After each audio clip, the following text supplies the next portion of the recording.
I ran to the hospital. The doctor's wife blocked me. "He doesn't do charity. Get out." But he heard the cries and rushed to help. When she stormed in screaming, he told her, "Shut up and get out. You are screaming at my children." I ran to the hospital. The doctor's current wife tried to block me. "He doesn't do charity. Get out." But he heard the cries and rushed to help. He stabilized the twins instantly. When his wife stormed in screaming to kick me out, he was paralyzed, holding my son's hand. Before we continue, comment where you're watching from and subscribe to the channel. We'd love to see how far our stories are reaching. He looked up with eyes full of tears and told his wife with a thunderous voice, "Shut up and get out. You are screaming at my children." That was the moment everything changed. The emergency room at Cleveland General was chaos when I burst through the doors. Emily was limp in my arms, barely breathing. Jacob was stumbling beside me, his face pale and sweaty, clutching his chest. 8 years old, and their hearts were failing at the same time. "I need help," I screamed. "My children are dying." A nurse rushed toward me, but before she could reach us, a woman in designer clothes stepped into my path, Victoria Foster. I recognized her from the photographs Daniel had shown me. Blonde hair perfectly styled, diamond earrings that cost more than my car, eyes cold as January ice. "This is a private hospital," she said. "We don't do charity cases. Take your children to the county clinic. Please, they need a cardiologist. I said get out." Victoria's voice was sharp, cutting. "My husband is the chief of cardiothoracic surgery. He doesn't have time for people who can't pay." Emily made a sound in my arms. A whimper, a gasp. Her lips were turning blue. "Please," I begged. "Please, they're dying." Not my problem. But then I heard footsteps, running footsteps, and a voice I hadn't heard in 10 years. "What's going on here?" William appeared from behind the nurse's station. He was older now, his hair gray at the temples, lines around his eyes that hadn't been there before, but I would have recognized him anywhere. The man I'd married at 22, the man who'd left me at 48, the man who didn't know he had twins. "William, this woman is making a scene," Victoria started. "I told her to leave, but she won't," Emily cried out. A sharp, terrible sound. William's eyes went to her immediately, the doctor in him overriding everything else. "Get her on a gurney, now." He moved toward us, his hands already reaching for Emily. "What happened? How long have they been symptomatic?" "Since this morning. They both woke up with chest pain. By noon, they couldn't breathe." William was examining Emily, his fingers on her pulse, his stethoscope pressed to her chest. Behind me, Jacob collapsed against a wall, sliding down to the floor. "I need a crash cart. Get Dr. Patel from cardiology." William scooped Emily from my arms and laid her on the gurney that appeared beside us. "What's their cardiac history?" "They were born with ventricular septal defects. They've had 2 surgeries each. But this is different. This is worse." William's hands paused for just a fraction of a second. He looked at Emily's face, really looked. Then he turned to Jacob, who was being lifted onto another gurney by 2 nurses. I saw the moment recognition hit him. Emily had his eyes. Dark brown, almost black, with that slight upturn at the corners. Jacob had his chin, his nose, the exact shape of his ears. "How old are they?" William's voice was barely a whisper. 8. His face went white. He was doing the math. 10 years since the divorce. 8-year-old twins. A pregnancy he never knew about. "William, what are you doing?" Victoria pushed through the nurses. "I told this woman to leave. She's obviously trying to scam us with some—" "Victoria!" William's voice was ice. "Be quiet." "Excuse me? I'm your wife." "I'm not going to stand here while some—" I said be quiet. The emergency room fell silent. Nurses stopped moving. Doctors paused in doorways. Everyone was staring at the chief of surgery and his wife. William turned back to Emily. His hands were shaking as he attached the monitors, as he started the IV, as he worked to stabilize her failing heart. Beside him, another doctor was doing the same for Jacob. "Get them to the cardiac ICU," William ordered. I want echocardiograms on both of them within the hour. Full blood panels. And someone call Dr. Chen. Tell her I need a consult immediately. William, you can't just... Victoria grabbed his arm. It was the wrong move. William spun on her, his face contorted with something I'd never seen before. Not anger, something deeper. Something primal. These are my children. His voice shook. My children, Victoria. And you tried to throw them out of the hospital. Victoria's face went from shock to fury to calculation in the space of 3 seconds. That's impossible. You don't have other children. You told me. I didn't know. William looked at me for the first time since he'd started working on Emily. Why didn't I know? I couldn't answer. Not here. Not now. Not with our children dying between us. Later, I said. Save them first, please. Whatever happened between us, whatever I did or didn't do, please save our children. William nodded once, sharply. Then he was moving, following the gurneys down the hall toward the cardiac unit. I tried to follow, but Victoria stepped in front of me again. You're not going anywhere. Her voice was low, venomous. I don't know what kind of scam you're running, but it's not going to work. Those aren't William's children, they can't be. Get out of my way. Or what? You'll make a scene? Call the police? Victoria smiled, but there was no warmth in it. I know women like you. You see a successful man and you try to trap him. Fake pregnancies, fake children, fake everything. They have his heart condition. Victoria's smile faltered. The ventricular septal defects. It's hereditary. William had the same surgery when he was 12. He told me about it when we were married. I stepped closer to her, close enough to see the fear flickering behind her perfectly made-up eyes. Those are his children. They have his genes. They have his face. And right now, he knows it. I pushed past her and ran down the hall. Behind me, I could hear Victoria's heels clicking on the linoleum, but I didn't care. I needed to be with my children. I needed to be there when they woke up. If they woke up. The cardiac ICU was quiet. Machines beeped steadily. Nurses moved between beds with practiced efficiency. In a private room at the end of the hall, I found them. Emily and Jacob, side by side in hospital beds. Wires and tubes connecting them to monitors that displayed their heartbeats in green waves.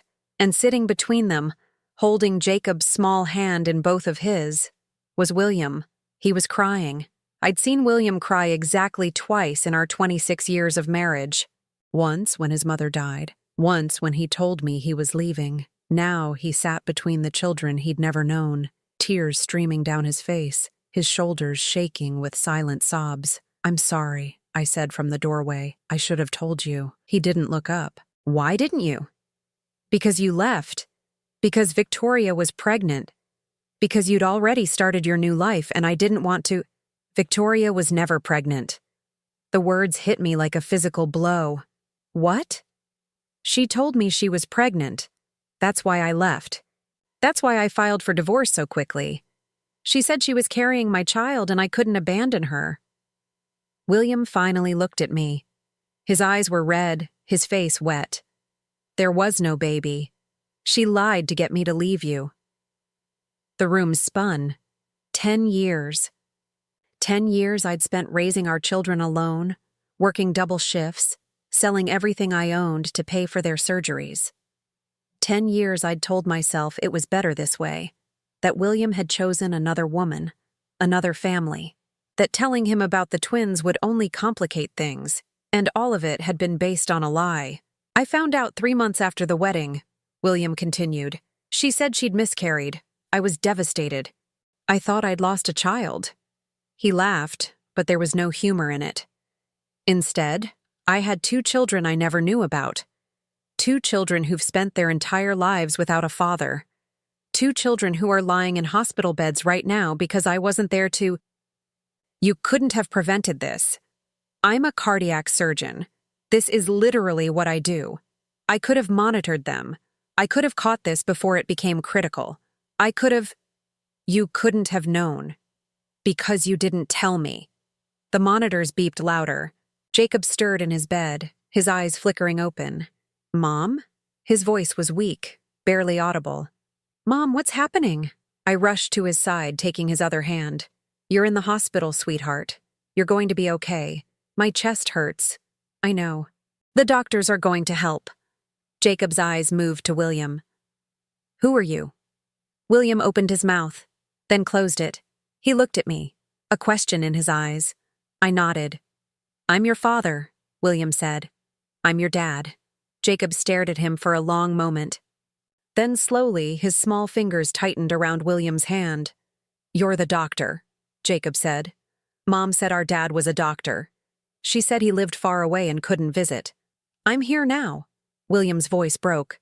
I'm here and I'm not leaving. I promise you, Jacob. I'm never leaving again. The door burst open. Victoria stood in the doorway, her face twisted with rage. This is insane.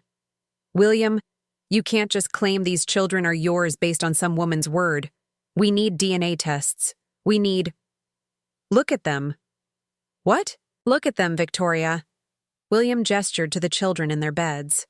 Look at their faces. Look at their eyes. They're mine. Anyone can see they're mine. That doesn't prove anything. Women manipulate. Shut up. The words were quiet, but they cut through the room like a blade. William stood, still holding Jacob's hand, and faced his wife. Shut up and get out. You are screaming at my children. Victoria's face went from red to white. William, I'm your wife. You can't speak to me like... Get out. If you do this, if you choose them over me, I will destroy you. I will take everything. The house, the practice, your reputation. I will get out of this room, Victoria. Get out of this hospital. And get out of my life. Victoria stood frozen for a moment. Then, with a sound that was half scream, half sob, she turned and fled. William sank back into his chair. His hand found Jacob's again. On the other bed, Emily was stirring, her eyes fluttering open. Daddy, she whispered. William began to cry again. But this time I realized the tears weren't from sorrow. They were from joy. I'm here, he said, reaching across to take Emily's hand too. I'm here, baby girl. Daddy's here. I stood at the foot of the beds and watched the man I'd once loved hold the children he'd never known. The man who'd left me 10 years ago. The man who'd spent a decade with a woman who'd lied to get him. The man who'd just told that woman to get out of his life. Outside the window, the sun was setting over Cleveland. Inside this room, something was beginning. I didn't know what it was yet. Reconciliation? Forgiveness? A new kind of family built on the ashes of the old? But watching William hold our children's hands, watching the tears stream down his face, watching Emily and Jacob look up at their father for the first time, I knew one thing for certain. This wasn't the end. This was the beginning. The night William left me, I was wearing his favorite blue dress, the one he'd bought me for our 20th anniversary. I'd cooked his favorite meal, lit candles, put on music. I thought we were going to talk about the distance that had grown between us. I thought we could fix it. Instead, he told me he was in love with someone else. Her name is Victoria, he said. She works at the hospital. She's pregnant. I remember the candles flickering, the music playing something soft and sad, the smell of the roast beef I'd spent 3 hours preparing. Pregnant, I repeated. I'm sorry, Linda. I never meant for this to happen, but I can't abandon my child. His child. The irony would haunt me for years. When is she due? March. I did the math. March meant she was already 5 months along. 5 months of lies. 5 months of late nights at the hospital. 5 months of just one more surgery, and the patient needed me, and all the excuses I'd believed because I trusted him. I want a divorce, William said. I'm sorry, but I need to do the right thing. The baby deserves a father. I didn't cry. I didn't scream. I sat there in my anniversary dress, listening to the man I'd loved for 26 years explain why he was leaving me for a pregnant woman, and I felt nothing. Absolutely nothing. That night, after he packed a bag and left, I threw up my carefully prepared dinner. I lay on the bathroom floor and stared at the ceiling and wondered how my life had come to this. 3 weeks later, I discovered I was pregnant too. I'd missed my period, but I'd assumed it was stress. At 58, my cycles were irregular anyway. But when the nausea persisted, when I couldn't stand the smell of coffee anymore, when my breasts ached in ways I remembered from my first pregnancy decades ago, I took a test. Positive. I took 6 more tests over the next week, all positive. I went to my doctor, the one who'd been treating me for years. He confirmed what the tests had shown. I was pregnant. Not just pregnant, but pregnant with twins. The pregnancy is high risk due to your age, Dr. Martinez said. We'll need to monitor you closely, but so far everything looks healthy. Healthy. I was 58 years old, abandoned by my husband, carrying twins I'd never planned, and everything looked healthy. I thought about calling William. I picked up the phone a dozen times in those first weeks. Each time I put it back down. What would I say? Congratulations on your new baby, by the way, I'm having 2. He'd made his choice. He'd chosen Victoria and their child. He'd walked out of our marriage without looking back. Why should I drag him back with news he clearly didn't want? Daniel was the only one who knew the truth. My son from my first marriage, the one who'd grown up watching William be a father to him. He was 20 at the time, finishing his pre-law degree. You have to tell him, Daniel said. Those are his children too. He's already having a child with Victoria. That doesn't mean he gets to ignore these ones. He doesn't know about them. That's different from ignoring. Mom, that's semantics. He has a right to know. I looked at my son, so young and idealistic, so certain that the world worked the way it should. He didn't understand yet that fathers could leave, that husbands could betray, that love was no guarantee of anything. I'll tell him, I said. After the babies are born, after Victoria has her baby, after things settle down. But things never settled down. Victoria's pregnancy ended, though the story kept changing. First, it was a miscarriage, then complications, then William stopped talking about it entirely. I found out later, through Daniel, who kept in touch with his stepfather, that there had never been a baby at all. By then, I was 8 months pregnant and too stubborn to reach out. William had believed Victoria's lies over 26 years of marriage. He'd left me based on a pregnancy that didn't exist. Why would he believe me now?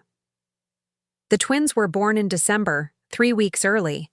Emily came first, then Jacob 7 minutes later. They were small but perfect, with William's dark eyes and my stubborn chin.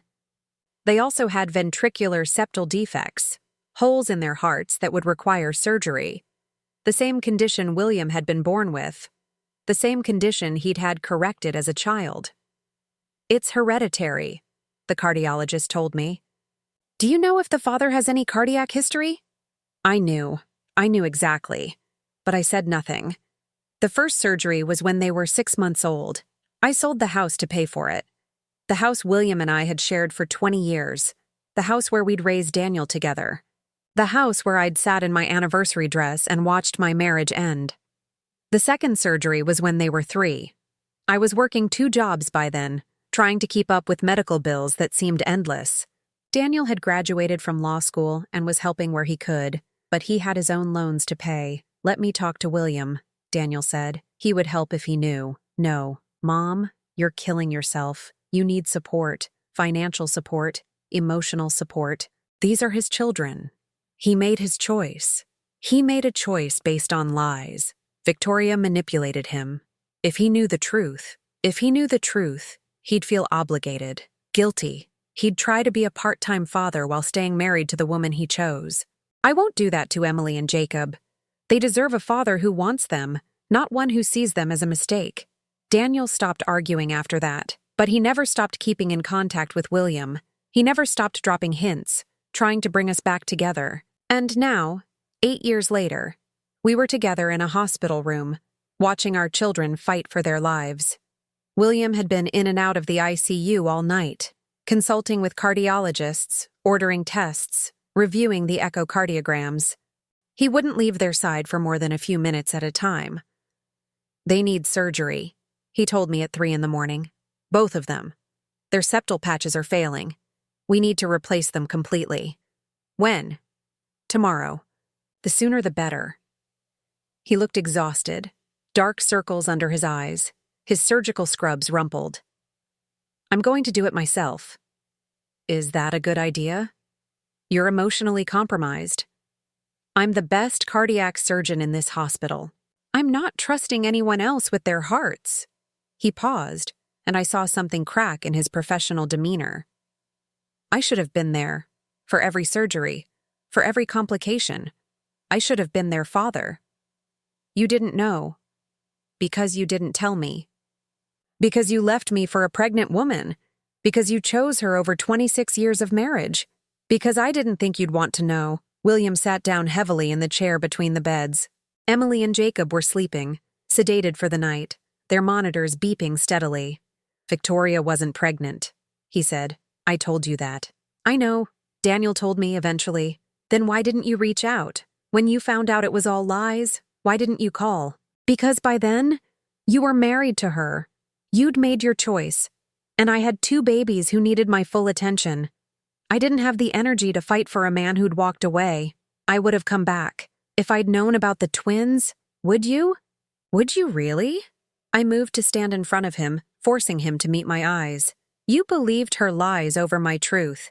You left our marriage without even trying to fix it. What makes you think you would have come back for children you never asked for? William was silent for a long moment. When he spoke, his voice was barely audible. I've spent 10 years regretting that night. 10 years wondering if I made a mistake. 10 years trying to convince myself that I did the right thing, that Victoria needed me, that the baby— He stopped, his face contorting with pain. There was no baby. There was never a baby. She just wanted my money and my status, and she was willing to destroy everything to get it. And you let her. I let her. He looked at Emily, then Jacob, his eyes filling with tears again. I let her take me away from this. From them. From you. I sat down in the chair across from him. The room was quiet except for the beeping monitors and the soft hum of the ventilation system. Outside, Cleveland was asleep. I wrote you a letter, I said. When I found out I was pregnant, I wrote everything down. Why I hadn't told you yet. How scared I was. How much I still loved you despite what you'd done. What happened to it? I never sent it. I kept it in a drawer for years, thinking maybe someday I'd give it to you. But someday never came. Do you still have it? Yes. William looked at me. In the dim light of the hospital room, he looked like the man I'd married. The young resident with kind eyes and gentle hands. The man who'd held Daniel when he was born. Who'd stayed up all night with him when he was sick. Who'd taught him to ride a bike and throw a ball and be a good person. Can I read it? He asked. After the surgery. After we know they're going to be okay. He nodded. His hand reached across the space between us and found mine. I didn't pull away. I'm sorry, he said. For all of it. For leaving. For believing her. For missing 8 years of their lives. I'm sorry too. For keeping them from you. For being too proud to reach out. Can we start over? Not as husband and wife. Not yet. But as parents? As people who made mistakes and want to do better? I looked at our children, sleeping peacefully despite the tubes and wires, despite the failing hearts that would be repaired tomorrow by the father they'd just met. Yes, I said, we can try. William squeezed my hand. And for the first time in 10 years, I felt something other than anger when I looked at him. I felt hope, but in the back of my mind, I couldn't stop thinking about Victoria. About her fury when she'd been told to leave, about the threats she'd made, about the look in her eyes when she'd realized her perfect life was crumbling. Victoria Foster wasn't the type to give up without a fight, and something told me this was far from over. The surgery was scheduled for 7 a.m. At 6:30, Victoria walked into the cardiac ICU with a hospital administrator and 2 security guards. These children need to be transferred, she announced. Their mother has no insurance, no means to pay. They're taking up beds that could go to paying patients. William looked up from the charts he'd been reviewing. His face went from surprise to fury in the space of a second. What are you doing here? I told you to leave. I'm on the hospital board, William. In case you've forgotten, I have considerable authority in this institution. Victoria smiled, but it was the smile of a predator. These children are uninsured. Hospital policy requires transfer to county facilities for non-emergency cases. Non-emergency? They need cardiac surgery in 30 minutes, which they can receive at County General. Harrison there is perfectly capable. Harrison is a general surgeon. He hasn't performed a pediatric cardiac procedure in 15 years. These children will die if you transfer them. That's not really my concern, is it? I stepped between them, my hands shaking with rage. You can't do this. You can't kill my children to hurt your husband. I'm not killing anyone. I'm following hospital policy. Victoria turned to the administrator, a nervous man in a cheap suit. Phillips, please explain the transfer protocol to Dr. Foster. Phillips cleared his throat. Foster, board regulations are clear. Uninsured patients requiring non-emergency surgery must be transferred to appropriate public facilities. This is emergency surgery. They will die without it. The paperwork says otherwise. Victoria held up a folder. According to the admitting records, these patients were brought in with cardiac distress that has been stabilized. Further treatment is elective. You falsified the records. I corrected an administrative error. There's a difference. William stepped forward, his hands clenched into fists. For a moment, I thought he might actually hit her. Instead, he took a deep breath and spoke in a voice so cold it made me shiver. If you do this, Victoria, I will destroy you. I will tell everyone on that board exactly what kind of person you are. I will show them the financial records. I will reveal every lie you've told since the day we met. Victoria's smile faltered, but only for a moment. You have no proof of anything. I have 10 years of bank statements showing money disappearing into accounts you thought I didn't know about. I have emails to your lover in Miami. I have the medical records from your abortion in 2015, the one you told me was a miscarriage. The room went silent. Even Philip stopped shuffling his papers. You're lying, Victoria said, but her voice had lost its confidence. Am I? Should we call Dr. Martinez at the women's clinic? I'm sure she'd be happy to testify about the procedure you paid for in cash. Victoria's face went white, then red, then white again. For a long moment, she didn't speak. Then, slowly, she lowered the folder. This isn't over, she said quietly. You've chosen them over me. Fine. But when this is done, when those children are either dead or recovered, you will regret this. I will take everything you have, William. Everything. She turned and walked out of the ICU. Phillips and the security guards followed, looking confused and embarrassed. William collapsed into a chair, his hands covering his face. I'm sorry. I'm so sorry. I should have seen what she was years ago. You were blinded by love, or what you thought was love. It was never love. Not really. She made me feel important, successful, like I was the man she thought I was. He laughed bitterly. Turns out I was just the bank account she thought I was. I knelt beside him, taking his hands in mine. William, the surgery. You need to focus. He looked up at me, his eyes wet. How can I operate on them? After everything that just happened? Because you're the best. Because they need you.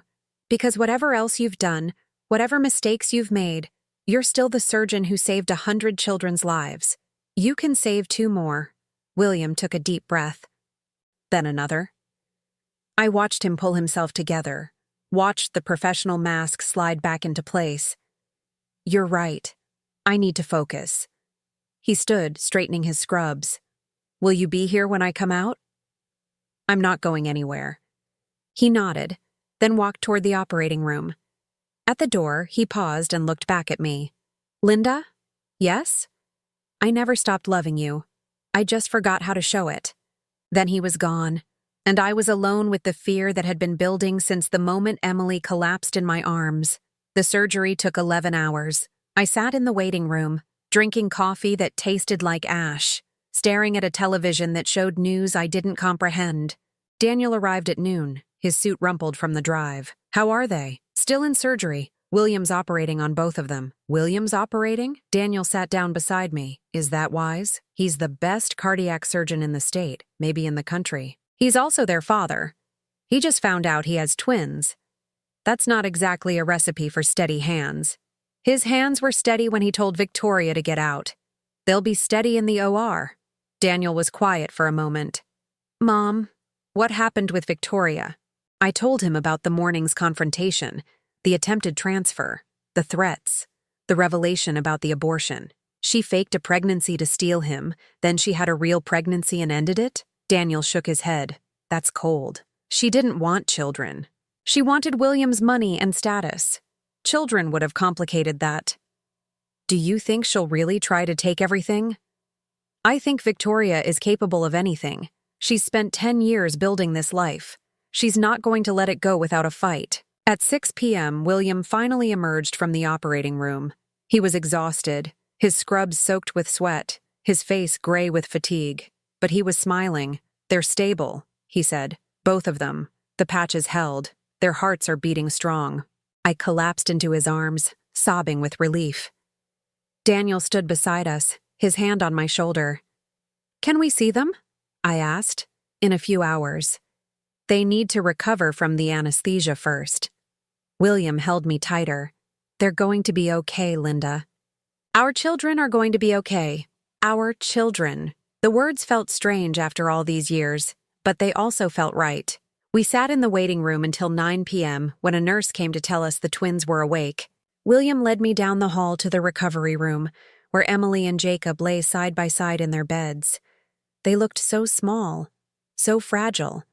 Tubes and wires connecting them to machines that beeped and hummed. But their eyes were open, and when they saw me, they smiled. Mommy, Emily said, is the surgery over? It's over, sweetheart. You're going to be fine. Is that the doctor? Jacob asked, looking at William. The one who's our dad? William moved to stand between their beds. That's me. I'm your dad. And I'm the doctor who fixed your hearts. You fixed us? Emily's voice was full of wonder. With your hands? With my hands. William held up his hands, still bearing the marks of 12 hours of surgery. These hands fixed you, and they're going to keep you safe from now on. Jacob reached out and touched William's hand. Your hands are big. They have to be. To hold hearts as important as yours. I watched William with our children, watched him answer their questions, hold their hands, promise them things he'd never had the chance to promise before. And I felt something shift inside me. Some wall that I'd built over 10 years. Some barrier between my heart and his. It wasn't forgiveness. Not yet. But it was the beginning of something. Later, after the children had fallen asleep, William walked me to the hospital lobby. Daniel had gone home, promising to return in the morning with fresh clothes and food. I need to tell you something, William said. About Victoria. What about her? I filed for divorce this afternoon. While the surgery was going on, I had my lawyer draft the papers. I stared at him. Already? I should have done it years ago, when I found out about the fake pregnancy, when I realized she'd manipulated me. He ran his hand through his hair, a gesture I remembered from decades ago. I stayed because it was easier. Because admitting I'd been wrong would mean admitting I'd thrown away our marriage for nothing. And now? Now I have 2 children who need me. A woman who raised them alone because I was too blind to see the truth. A lifetime of regret that I can't erase, but maybe I can make up for. The divorce won't be easy. You heard what she said. I know. She'll fight for everything. The house, the practice, my reputation. But I don't care anymore. Let her take it all. I'd rather have Emily and Jacob than anything she could give me. I wanted to believe him. I wanted to believe that the man I'd married was still in there somewhere, buried under 10 years of Victoria's manipulation. But I'd been hurt too badly to trust completely. One step at a time, I said. First, let's focus on the kids. Then we can figure out the rest. William nodded. I understand. I know I haven't earned your trust, but I'm going to try, Linda. Every day, I'm going to try to be the man you thought you married. He turned and walked back toward the elevator, back to our children who were sleeping peacefully for the first time in days. and I stood in the lobby of Cleveland General, wondering if it was possible to rebuild something that had been so thoroughly destroyed. Outside, snow was beginning to fall, the first snow of December, and somewhere in the city, Victoria Foster was planning her revenge. Daniel found the letters 3 days before Christmas. He'd gone to William's house to retrieve some of the twins' medical records, the ones from their previous surgeries that I'd given to William at the hospital. The house was empty. Victoria had moved out the day after the surgery, taking her clothes and jewelry and nothing else. She left in a hurry, Daniel told me later. There were dishes in the sink, bed unmade, like she couldn't stand to be there another minute.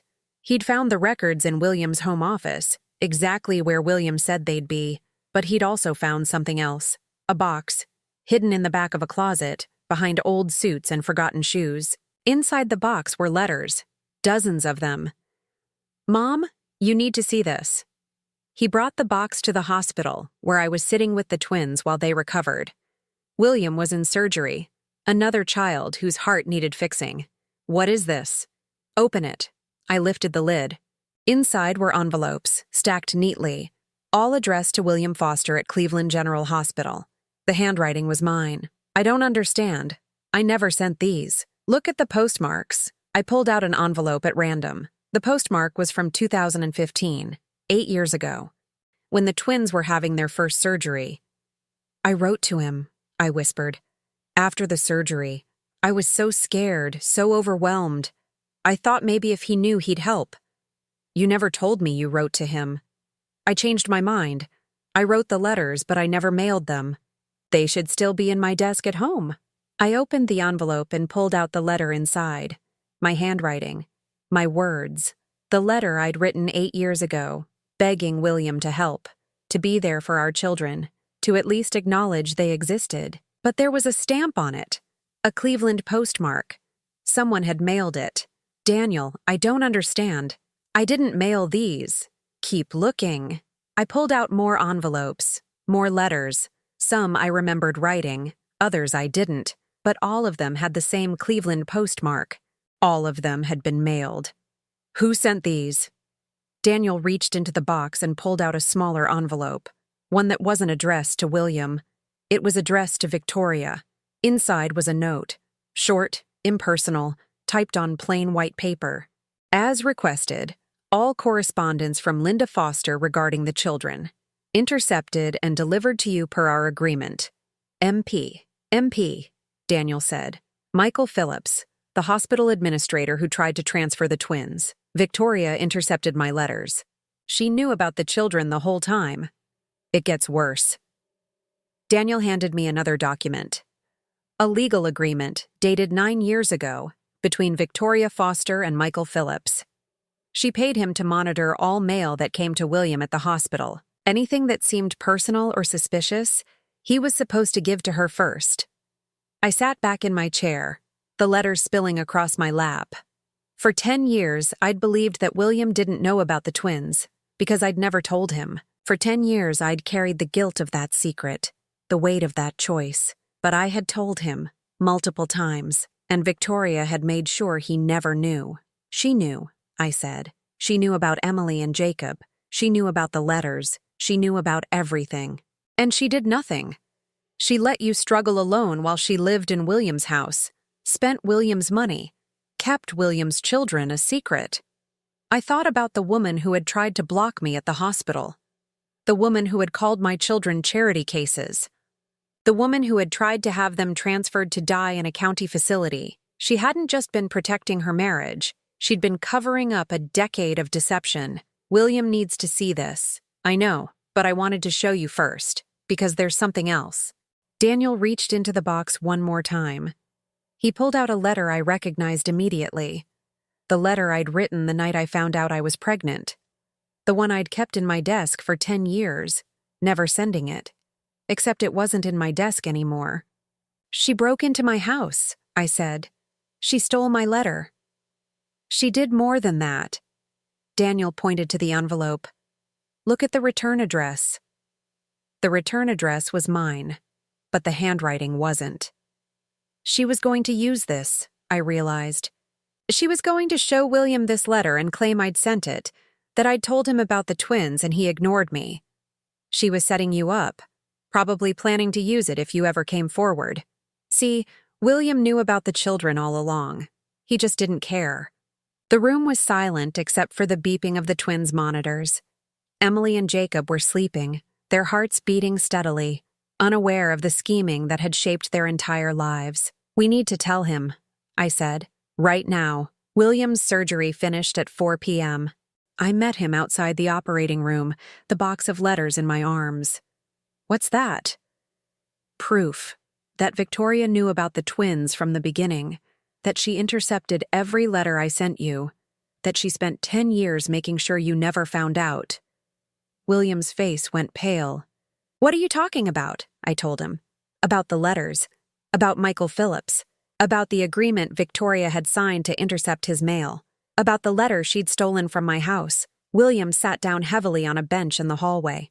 He read through the letters one by one, his hands trembling, his eyes filling with tears. I had no idea, he whispered. All these years, I thought you never tried to reach out. I thought you'd moved on, found someone else, made a new life. I tried to reach out a dozen times. She stopped every attempt. The phone calls. William looked up at me. In 2018, I kept getting calls from an unknown number. My phone would ring, and when I answered, there was silence. Eventually, I blocked the number. That was me. I was trying to tell you about Jacob's third surgery, the one that almost killed him. Why didn't you speak? I did speak. I said your name, but the line went dead. Every time. William's face contorted with pain.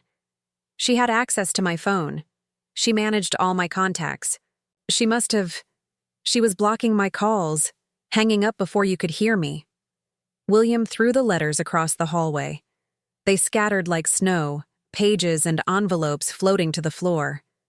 10 years, he said. 10 years of lies. 10 years of manipulation. 10 years of my children growing up without me because she couldn't stand the competition. William, I'm going to destroy her. His voice was cold, controlled, terrifying. Not just divorce her, destroy her. I'm going to make sure everyone knows what she did. Every hospital, every medical board, every society party she ever wanted to attend. She will never show her face in this city again. That won't help the twins. It will help me. I knelt beside him, taking his hands in mine. William, listen to me. Victoria is going to pay for what she did. The law will handle her. Michael Phillips will lose his job. She'll lose everything in the divorce when this comes out. It's not enough. Maybe not, but revenge won't give you back 10 years. It won't make Emily and Jacob trust you any faster. It won't fix what's broken between us. William looked at me, his eyes red and swollen. How can you be so calm? She stole your children's father from them. I'm not calm. I'm furious. I want to scream and break things and make her suffer for every night I spent alone, every bill I couldn't pay, every surgery I faced without support. I squeezed his hands tighter. But our children are in that room, recovering from surgery, waiting to see what kind of parents we're going to be. That matters more than revenge. William was silent for a long moment. Then, slowly, the tension drained from his shoulders. You're right. I know you're right. He looked toward the recovery room. I want to be their father. Really be their father, not just the man who fixes their hearts. Then focus on that. Let the lawyers handle Victoria. He nodded, gathering the scattered letters from the floor. Can I keep these? I want to read every word. I want to know everything I missed. They're yours. They were always meant for you. We walked back to the twins' room together. Emily was awake, drawing on a tablet Daniel had brought her. Jacob was reading a comic book, his IV tube carefully arranged so it didn't interfere. Daddy! Emily looked up with a smile that made my heart ache. Look what I drew! She held up the tablet. On the screen was a picture of a family. A mother, a father, and 2 children with hearts on their chests. That's us, Emily said. That's our family. William took the tablet, staring at the simple drawing. Tears ran down his cheeks. It's perfect, he said. It's absolutely perfect. I watched him sit between our children, showing them the drawing, listening to Emily explain each figure. The father in a white coat, the mother in a blue dress. The two children with matching hearts. 10 years we'd lost. 10 years of firsts I'd experienced alone. First words, first steps, first surgeries, first fears. But maybe it wasn't too late for new firsts. First Christmas together. First birthday as a family. First time the twins called William Dad without hesitation. Victoria had stolen a decade from us, but she hadn't stolen our future. That was still ours to build. The twins came home on Christmas Eve. Not to my small apartment, but to William's house. The house Victoria had abandoned.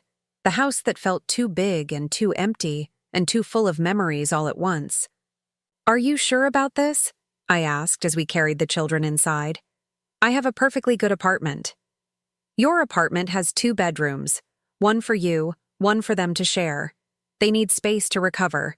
They need a proper home. This was your home with her. And now it will be my home with them. With you, if you'll stay." I didn't answer.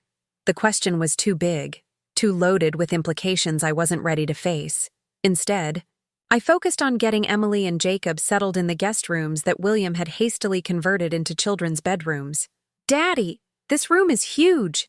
Jacob was bouncing on his new bed, despite my warnings about his stitches. "I could fit 10 of my old rooms in here." "Careful, buddy. Your heart is still healing." "My heart is fine. The doctor said so. The doctor is my dad." Jacob grinned at William with pure, uncomplicated joy. My dad fixed my heart. William knelt beside the bed, his hand on Jacob's shoulder. "Your heart is strong. Just like you. Just like your sister. Just like your mother. Is Mom staying too?" The question hung in the air. Jacob looked from William to me, his 8-year-old eyes far too perceptive for comfort. "Mom is staying as long as she wants," William said carefully. "This is her home now, too." I escaped to the kitchen before I had to respond. The kitchen where Victoria had probably never cooked a meal. The kitchen with granite countertops and stainless steel appliances and a wine rack that cost more than my rent. Daniel found me there an hour later, staring out the window at the snow-covered garden. "Big house," he said. "Too big. You could fill it with memories, new ones, good ones, or I could drown in all the space where Victoria's lies used to live." Daniel leaned against the counter beside me. "Mom, you've spent 10 years being angry, being scared, being alone. Maybe it's time to try something different." "Like what? Forgiving the man who left me?" He didn't know about the twins. Victoria made sure of that. "He still chose her over me. He still walked out the door because he thought he was doing the right thing, because he'd been manipulated by someone who knew exactly how to exploit his sense of duty." Daniel turned to face me. "I'm not saying you should forget what happened. I'm saying you should consider whether holding on to it is helping you or hurting you." I was about to respond when the doorbell rang. Daniel went to answer it while I composed myself. Voices in the hallway. Daniel's, low and angry. A woman's, high and demanding. Victoria. I walked into the foyer to find her standing just inside the door, her designer coat dripping melted snow onto the marble floor. She looked different, thinner, older. The careful makeup couldn't hide the dark circles under her eyes. "I need to speak to William," she said. "He's with his children." I stepped between her and the staircase. "The children you tried to have transferred to die. I didn't know they were his. You've known for 10 years.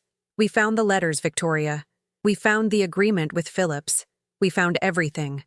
Victoria's face went white, then red, then settled into a cold mask. "Those letters don't prove anything. William will never believe. He already believes. He's read everyone. Every letter I sent. Every letter you stole." I was protecting my marriage. "You were protecting your access to his money." Victoria's eyes narrowed. "You think you've won, don't you? You think you can just waltz back into his life with your sick children and your sad story and take everything I built? You didn't build anything. You stole. From William. From me. From 2 children who spent their whole lives without a father because you were jealous of a woman who was already gone. I wasn't jealous. I was practical. William is a sentimental fool. If he'd known about those children, he would have left me. He would have given you everything out of guilt. So you decided to make sure he never found out. Even if it meant those children died. Victoria smiled. It was the coldest expression I'd ever seen on a human face. They weren't my problem. They were yours. And you handled it, didn't you? You managed just fine without William's money or William's help. So what exactly did I take from you? Their father. You took their father. He was never their father. He was my husband. The father of the child I was going to have. The child you never had. The child that never existed. Victoria's smile faltered. That was a miscarriage. A tragedy. William understood. William knows the truth now. About the fake pregnancy. About the abortion. About all of it. The color drained from Victoria's face. For the first time since I'd met her, she looked genuinely afraid. Who told him? That's confidential medical information. That's the truth. Something you've been running from for 10 years. What's going on? William appeared at the top of the stairs. He was wearing casual clothes, not his usual suits, and his feet were bare. He looked like a father who'd been playing with his children, not a surgeon who'd just discovered his entire marriage was built on lies. Victoria was just leaving, I said. Let her stay. William walked down the stairs slowly, his eyes fixed on his soon-to-be ex-wife. I have some questions. William, whatever she told you is lies. She's been trying to steal you back since the moment she walked into that hospital. The letters aren't lies. Michael Phillips's signature on that agreement isn't a lie. The phone records showing you blocking her calls aren't lies. Phone records? My lawyer subpoenaed them this morning. Every call Linda made to me in the past 10 years, you blocked or intercepted. Every letter she sent, you stole. Every attempt she made to tell me about my children, you sabotaged. Victoria's composure finally cracked. I did what I had to do. You don't understand. If you'd known about those children, you would have left me. You would have gone running back to her like the sentimental fool you are. I probably would have, William agreed. And those children would have had a father. They would have had my support, my resources, my love. Instead, they had nothing. Because of you. They had her. They had their mother. That was enough. It wasn't enough. William's voice was quiet, but it carried the weight of 10 years of regret. They deserved both parents. They deserved to know their father. They deserved a life without constant financial struggle, without wondering why Daddy never came to see them, without having to share a bedroom in a tiny apartment while I lived in a mansion with the woman who stole me from them. I didn't steal you. You chose me. I chose a lie. I chose a woman who told me she was pregnant when she wasn't, who told me she miscarried when she'd had an abortion, who told me my first wife never tried to contact me when she'd been intercepting letters for a decade. Victoria straightened her spine, gathering the remnants of her dignity. You have no proof of any of this. I have the letters, I have the agreement, I have the phone records, and I have Michael Phillips's statement, which he gave to my lawyer this afternoon in exchange for not being prosecuted for conspiracy to commit fraud. Michael talked? Michael sang. Every detail of your arrangement, every payment you made, every instruction you gave. William stepped closer to Victoria, close enough that she had to crane her neck to meet his eyes. It's over, Victoria. The divorce will be final within weeks. You'll get nothing. No alimony. No share of the practice. No claim on this house. Nothing. You can't do that. I'm entitled. You're entitled to exactly what you gave my children. Nothing. Victoria stood frozen for a long moment. Then, with a sound that was half sob, half scream, she turned and fled through the front door, leaving it hanging open behind her. Daniel closed it quietly. William stood in the middle of the foyer, his shoulders slumped, his face gray with exhaustion. It's really over, he said. 10 years of marriage, and it was all based on lies. I'm sorry, and I meant it. Despite everything, I couldn't take pleasure in his pain. Don't be. This is my fault. I should have seen what she was. I should have questioned her stories. I should have... You trusted her. That's not a fault. That's what people do when they love someone. William looked at me, and for a moment I saw the man I'd married. The young doctor with kind eyes and a gentle heart. The man who'd held my hand through labor with Daniel.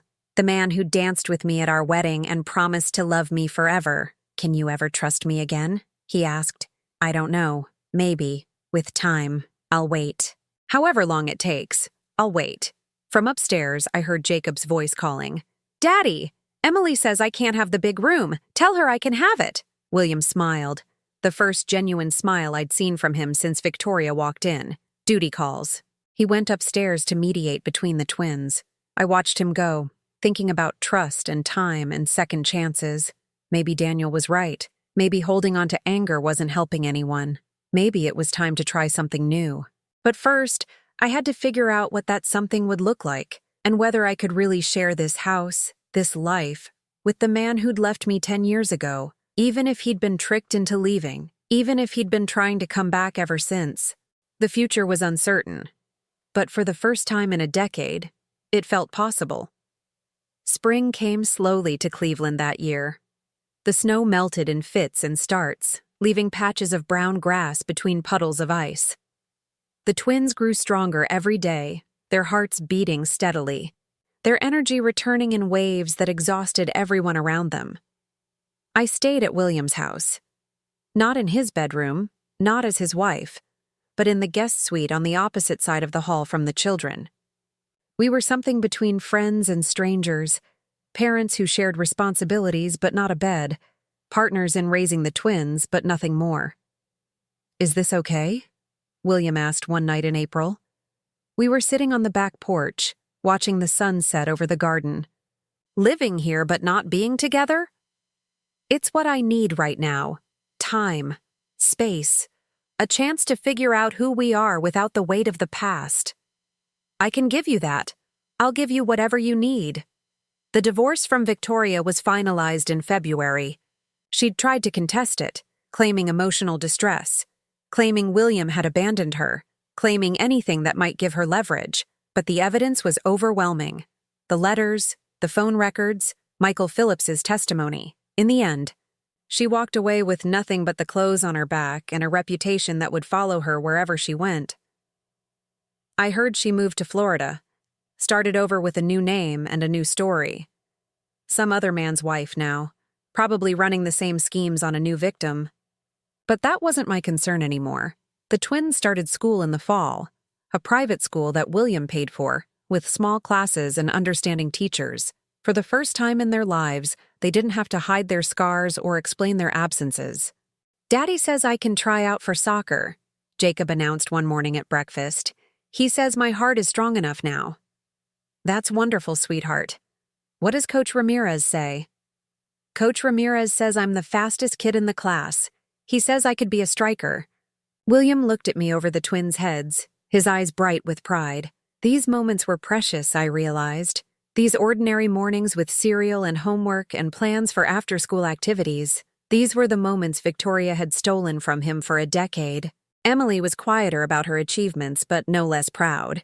She'd joined the school's art club and had already won a ribbon for a watercolor she'd painted. It's a heart, she told me, showing me the painting, like the one Daddy fixed, but I made it beautiful, not scary. The heart in the painting was red and gold, surrounded by flowers and butterflies. Nothing like the clinical images I'd seen in medical textbooks. It's perfect, I said. Just like you. Daniel came for dinner every Sunday. He'd started dating a woman from his law firm, a quiet associate named Sarah who seemed genuinely kind. They talked about getting married, about having children, about building the kind of family that Daniel had never quite had growing up.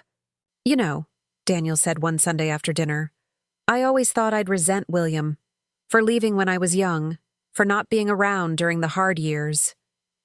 You had every right to resent him. Maybe, but watching him with the twins, seeing how much he loves them, how hard he's trying to make up for lost time, I can't hate him, Mom. I just can't. You don't have to hate him. You also don't have to forgive him. What about you? Have you forgiven him? I thought about the question. For months, I'd been waiting for forgiveness to arrive like a package in the mail, a clear, definitive moment when I would know that the past was behind us. But that's not how it worked. Forgiveness isn't a destination, I finally said. It's a journey. Some days I'm further along than others. William overheard that conversation. I knew because he started doing small things differently after that. Leaving notes on my pillow, buying flowers for no reason, cooking dinner when I was tired. Not grand gestures, but quiet ones. The kind that said, "I'm here," without demanding anything in return. On the twins' 9th birthday, we threw them a party in the backyard. Their school friends came, along with Daniel and Sarah, along with neighbors and doctors and nurses who had helped save their lives. The house was full of laughter and music, and the chaos of 24 children running through the gardens. "Happy birthday, babies," I whispered, hugging them both as they blew out their candles. "We're not babies," Jacob protested. "We're 9. That's almost double digits. You'll always be my babies, even when you're 90. William appeared beside me, his hand finding mine naturally without thought. I didn't pull away. "Can we talk?" he asked. "After the party?" "Of course." The party wound down as the sun set. Parents collected their sugar-hyped children. Daniel and Sarah left with promises to visit soon. The twins collapsed in their rooms, exhausted and happy. William and I sat on the porch again, in the same chairs where we'd had so many conversations over the past months. The air was warm, smelling of cut grass and summer flowers. "I found something," William said. When I was cleaning out the attic, he handed me an envelope. Inside was a photograph, old and faded from our wedding day. We were young in the picture, young and stupid and completely in love. William was looking at me like I was the only person in the world. "I used to look at you like that," I said. "I know. I've been trying to earn that look back." "William, let me finish, please." He took my hands in his. "I know I failed you. I know I broke your trust. I know there's no way to undo 10 years of absence, no matter how much I wish I could. You didn't know about the twins. That wasn't your fault. But leaving was. Choosing Victoria based on a lie was. Not fighting harder for us was." He squeezed my hands. "I've spent the last year trying to be better, trying to earn your forgiveness, trying to show you who I can be instead of who I was. I've noticed. The question is it enough? Can we try again? Not picking up where we left off because that's impossible, but starting fresh. New relationship, new rules, new everything." I looked at the photograph in my lap. The young woman smiling up at her husband, trusting him completely. I wasn't that woman anymore. I'd been broken and rebuilt, scarred and healed. But maybe that was okay. Maybe scars weren't just reminders of pain. Maybe they were proof that you could survive. "I can't promise anything," I said. "I don't know if I'll ever trust you the way I used to. I don't know if I can give you my whole heart again. I'm not asking for your whole heart. I'm asking for a chance. A chance to prove that the man who loves you is stronger than the man who left." I thought about the past year, the mornings with the twins, the dinners together, the quiet conversations on this porch, the way William had stepped up again and again, showing me through actions what his words couldn't fully express. "Okay," I said, "we can try." William's face transformed with joy. "Really? Really? But slowly. No rushing, no pressure. We take it one day at a time." "I can do that. I can do whatever you need." He leaned forward and kissed my forehead, the gentlest of touches. It wasn't the passionate kisses of our youth. It was something different, something quieter, something that felt like coming home after a very long journey. "Mommy." "Daddy!" Jacob burst through the back door, Emily close behind him. "We can't sleep. We're too excited from the party." William laughed and scooped Jacob into his arms while I pulled Emily onto my lap. We sat there on the porch, the 4 of us, watching the stars come out over Cleveland. "This is the best birthday ever," Emily said. "Why's that?" William asked. "Because we have a family now, a real one, with a mom and a dad and a house and everything." "You always had a family," I said, "even when it was just us." "I know, but now it's bigger. Now it's complete." I looked at William over the children's heads. He was crying again, tears streaming down his face, but he was smiling too. We both were. It wasn't perfect. It would never be the marriage we'd had before, the trust we'd shared before. But maybe that was okay. Maybe this new thing, built from the wreckage of the old, could be stronger for having been broken. Victoria had tried to destroy us. She'd stolen letters and blocked calls and lied about pregnancies. She'd kept a father from his children and a husband from his wife. She'd spent 10 years building a house of cards on a foundation of deception, and in the end, it had all come tumbling down. But we were still standing. Our family, imperfect and patchwork and scarred, but whole. Our children, hearts mended by the father they'd never known. Our future, uncertain but possible, stretching out before us like the stars above Cleveland. I leaned my head against William's shoulder. Emily and Jacob were falling asleep in our arms, their breathing slow and peaceful. "I never stopped loving you," William whispered. "Even when I thought you'd moved on, even when I thought it was too late, I never stopped." "I know," I said. "I never stopped either. It wasn't forgiveness, not yet. It wasn't the happily ever after from fairy tales, but it was a beginning, a new chapter in a story I'd thought was over. And sometimes, beginning again is the bravest thing you can do." The stars shone bright over our heads. The children slept in our arms. And somewhere in the quiet of that summer night, I felt the last of my anger slip away, replaced by something I hadn't felt in a very long time. Peace. Not perfect peace. Not permanent peace. But enough for now. And that was more than enough.